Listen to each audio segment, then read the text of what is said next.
राजकुमार के ऊपर आते ही चंद्रकिरण उसके गले में बाहें डालकर कहने लगी, ए हसीन नौजवान, तुझसे पहले भी पता नहीं कितने ही मेरे आशिक आए और मेरे पिता के दंड की भेंट चढ़ गए, कितने ही मौत के घाट उतार दिए गए, कितने ही जेलों में बंद पड़े हैं, पर पता नहीं क्यों ना कभी किसी के लिए मेरे अंदर के जज्बात जागे और ना ही उनकी सजा पर मेरा हृदय पसीजा। पर तुम्हारी बात कुछ और है, तुम उन सबसे अलग हो, तुम पहली नजर में ही मुझे भा गए। राजकुमारी चंद्रकिरण के मुख से अपने लिए इतनी प्रशंसा सुनकर राजकुमार सुंदर भी गदगद हो गया। उसे अपनी किस्मत पर यकीन नहीं हो रहा था कि राजकुमारी चंद्रकिरण उसे इतनी आसानी से मिल जाएगी। दोनों का इश्क परवान चढ़ने लगा। अब तो राजकुमार सुंदर ऐसे ही हर रात को राजकुमारी चंद्रकिरण के पास आता और सुबह होने के करीब होती तो रस्सी के सहारे उतरकर चुपचाप दबे पांव महल से चला जाता। कुछ दिन तो सब ठीक ठाक चलता रहा। दोनों रात में मिलते और प्रेम लाप करते। इस तरह दोनों को ऐशो आराम करते करते बहुत दिन बीत गए।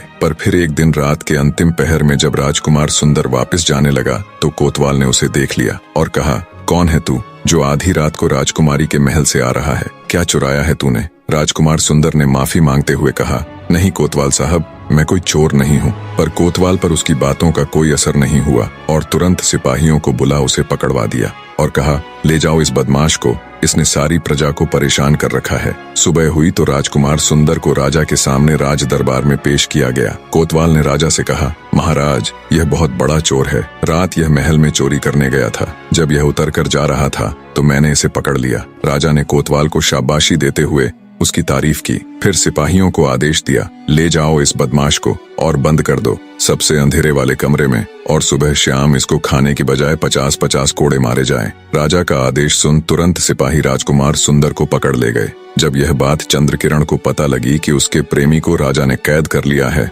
और राजा ने सख्त सजा की आज्ञा दी है तो वह बेहोश होकर गिर पड़ी। बने रहे